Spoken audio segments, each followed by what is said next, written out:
Você está sintonizado no programa Agenda Econômica. Nosso convidado de hoje é o Dr. Renato da Fonseca, gerente executivo de pesquisa e competitividade da Confederação Nacional da Indústria, CNI. Participa do programa o jornalista Ronaldo Martins. Dr. Renato, nós temos aqui vários temas, mas vamos começar pela produtividade, porque há aí alguns movimentos interessantes, diferenciados, mas nós não sabemos, o telespectador precisa saber quais seriam os resultados, né?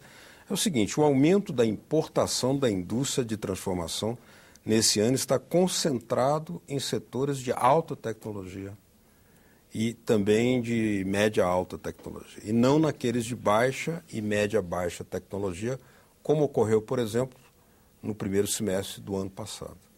Essa mudança provocou uma expansão de 13% no déficit do conjunto de produtos de maior valor agregado, que ficou em torno de 46 bilhões de dólares no acumulado de janeiro a junho. A pergunta é a seguinte, essa modalidade de importação focada mais em produtos de alta tecnologia ou média alta tecnologia, que efeito pode dar na indústria nacional e como ele ajudaria a superar o crônico problema de elevação da produtividade? Olha, acho que vale a pena a gente chamar a atenção inicialmente do que é a indústria brasileira.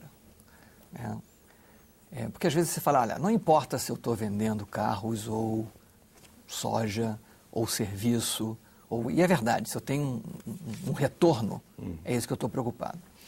Só que a indústria tem uma questão especial, que é um dos setores que mais desenvolve inovações e novas oportunidades. Certo. Ou seja, de um setor gerando novas oportunidades. Toda a questão do telefone mostra isso claro. Você sai de um sistema de fio fixo e chega hoje quase com um computador na mão, provendo uma enormidade de serviços, ou seja, abrindo espaço para o setor de serviços que praticamente está embutido ali dentro. Então, acho que a indústria brasileira, é importante ter em mente, ela é a 10ª maior indústria do mundo. Nós temos hoje, em faturamento, em produção, nós temos hoje uma indústria grande, bastante diversificada. Ela sofre problemas de competitividade de uma maneira geral. Nós temos ilhas de excelência. Nós somos hoje um dos principais exportadores de aviões para o mercado regional do mundo. Mas não é sozinho. A Embraer não faz aviões sozinha, ela tem parceria com diversas empresas do mundo todo.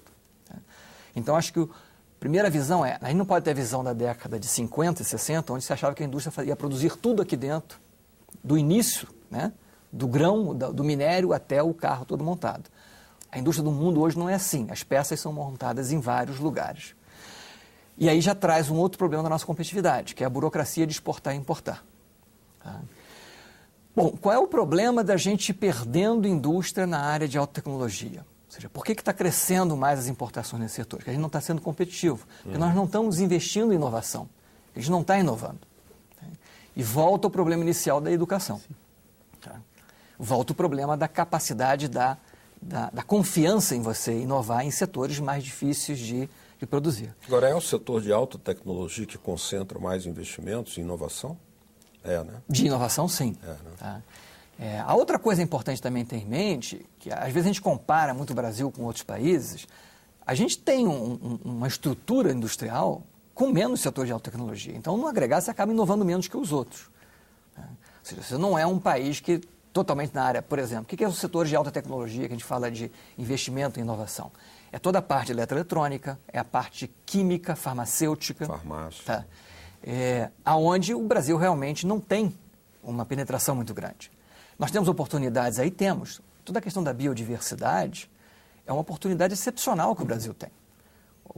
O país tem a maior biodiversidade do mundo. Se não é a maior, é um dos maiores. E o que a gente explora, o que a gente ganha nisso? Muito pouco. Por quê? Por questões de normas. A incerteza, você não pode fazer uma exploração, seja se é uma receita que você conheceu, de uma cultura antiga, de um grupo antigo, ou se você descobriu um novo material sintético a partir de uma raiz ou de uma semente ou de uma folha, numa floresta, porque você não sabe, não está claro na legislação brasileira a quem você tem que reembolsar, quem você tem que pagar, o quanto você tem que pagar por isso. Mas, por exemplo, alguns setores, grandes grupos econômicos brasileiros estão investindo em alcoquímica. e com a perspectiva de que o retorno não será de curto prazo, por um problema óbvio, é preciso desenvolver muito ainda essa tecnologia. Mas a alcoquímica, e nós fomos pioneiros nessa área de biomassa, é um terreno muito vasto, um potencial muito grande de acumulação de tecnologia e de geração de retorno. Exato. A área de petróleo e gás também é uma grande oportunidade para isso. Ou seja, todo o desenvolvimento de tecnologia para exploração no pré-sal, que é uma coisa que não existe, envolve desenvolvimento na cadeia inteira. Se a gente souber aproveitar essa oportunidade, porque você tem um incentivo de mercado, em termos de remuneração, você precisa ter um incentivo de uma boa regulamentação, uma boa segurança e o fornecimento de mão de obra. Mas você citou a questão do álcool. O álcool é um projeto pioneiro no Brasil, que lá atrás poucos levavam a sério. Foi uma aposta que mostrou-se uma aposta de sucesso. Só que o que está acontecendo agora? A gente vem perdendo capacidade de produção de álcool por uma política de preços de combustíveis que desestimula. Então, o Brasil, que saiu na frente, daqui a pouco nós vamos estar para trás dos Estados Unidos e de outros países que estão estudando na questão do biocombustível, de várias fontes, tá? E podem deixar a gente para trás. Então, a gente não pode deixar de aproveitar as oportunidades que a gente tem, em grande parte, até pelos recursos naturais que nós temos, mas pelo que nós desenvolvemos no passado de conhecimento daquelas áreas. O senhor coloca aí os limites da regulação, de políticas de preço, etc., mas falou muito também da questão de mão de obra. Nós sabemos que não só a indústria, mas o país, de um modo geral, o governo está discutindo importar até médicos. Carece hoje de mão de obra. Há no governo um discurso na direção de se romper com isso. Há, inclusive, programas de investimento. O Brasil Sem Fronteiras, que tem enviado pesquisadores para o exterior, o Pronatec, né, de formação técnica. O senhor acha que esses programas vão na direção de solucionar esse problema? Ou o que a CNI, no seu mapa estratégico, pensa como definitivo ou como uma solução ideal para se superar essa falta de mão de obra? Olha, os programas estão na direção correta e estão dando os resultados. O problema é que o déficit é muito alto. Então, por exemplo, no mapa estratégico, nós definimos 3 áreas na educação. Educação básica. Para começar, você tem que sair, você tem que fazer até o ensino médio e sair do ensino médio com capacidade de matemática, de leitura e compreensão e de raciocínio. A partir daí, a gente tem uma deficiência muito grande no ensino profissional.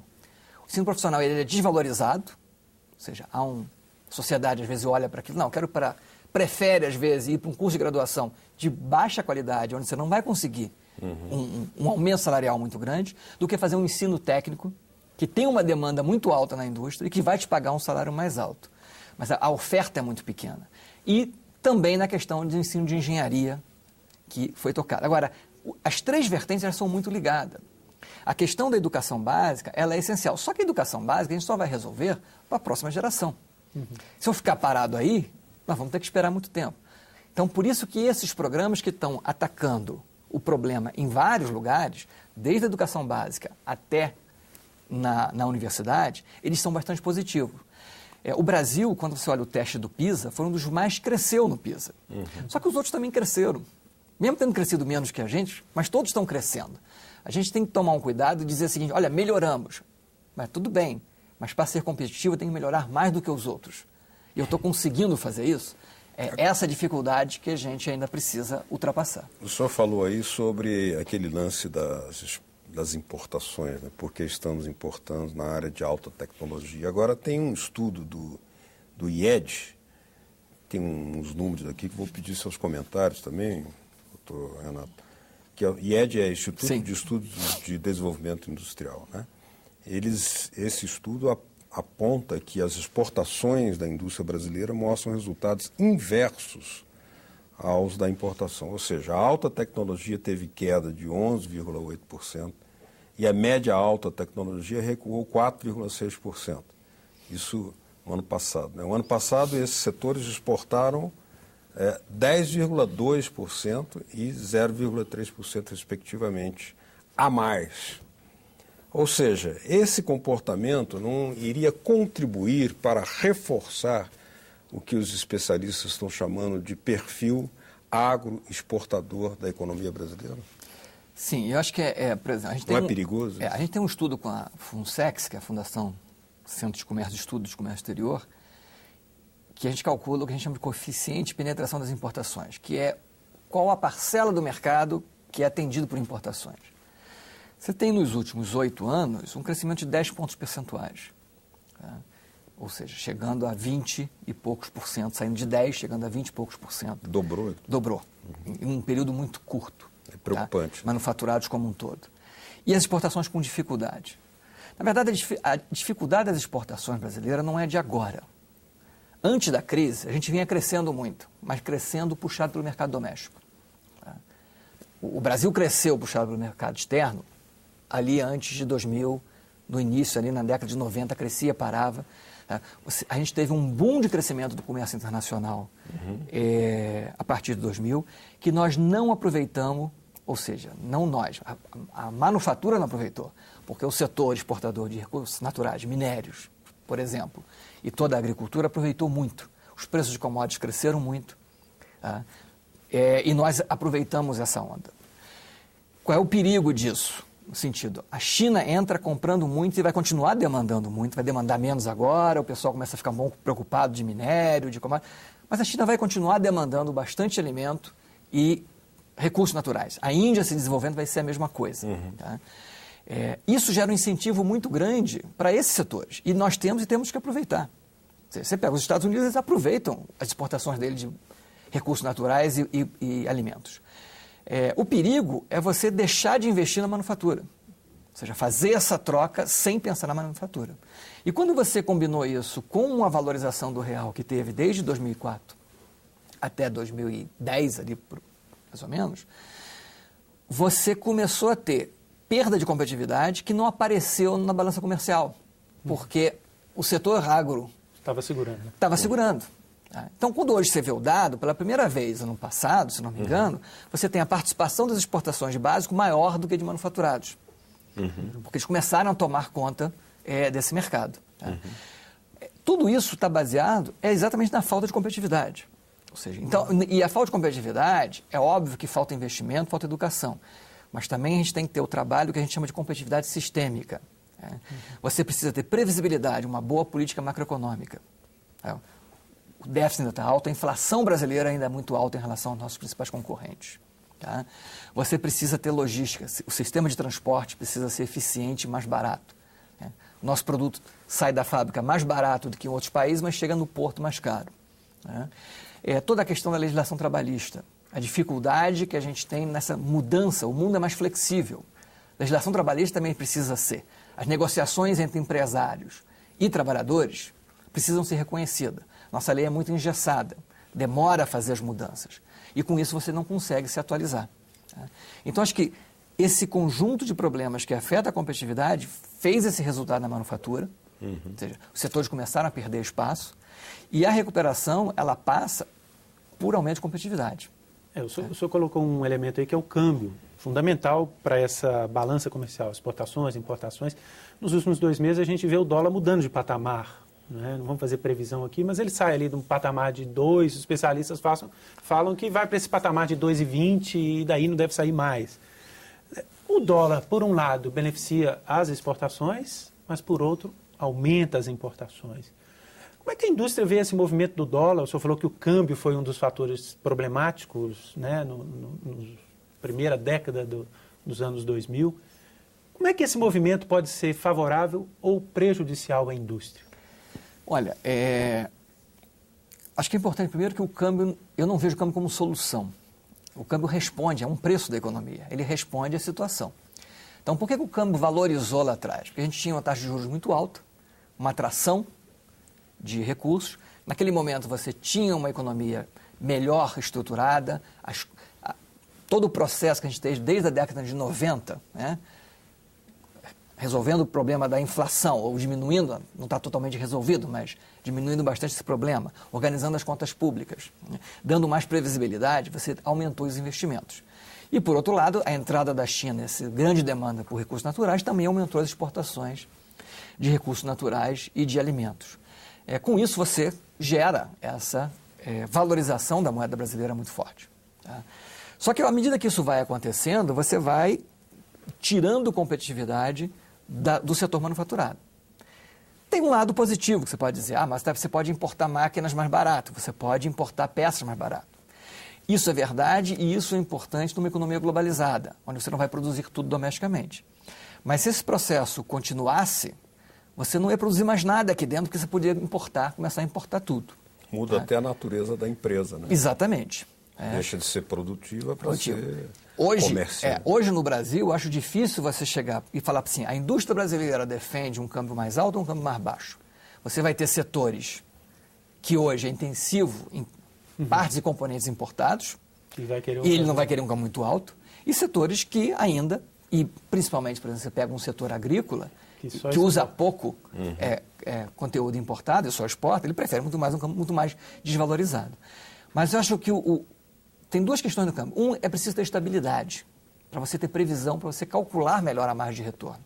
Se o câmbio está subindo ou está baixando e você não sabe para onde ele vai parar, você fica perdido, tá? Como um turista fica perdido em usar um cartão de crédito lá fora, se você não sabe qual é a conta que você vai pagar, mesmo daqui a um mês, quando você volta da viagem, né? Então, o empresário também fica perdido, até porque ele vai receber 3, 4 meses depois. Tá? Imagina essa incerteza. E outra é que o câmbio, ele realmente aumenta a competitividade, mas ele não é a solução. Porque o problema não é o câmbio, o problema são os custos estruturais. E ele corre o risco de você, então já resolveu o problema. Uma solução artificial. Exatamente. Se não trabalhar o problema efetivo, você, daqui a pouco, o câmbio vai ter que, ou vai gerar mais inflação, e aí você vai pedir uma nova desvalorização, ou ele vai voltar novamente porque você não resolveu o problema de competitividade. No próximo bloco, a Agenda Econômica vai abordar aqui a questão do importacionismo, a presença cada vez maior dos produtos estrangeiros na economia brasileira, já mencionada, mas também sobre o desânimo de um setor da indústria brasileira, bem como também as medidas alternativas para reverter esse quadro atual. Continue com a gente.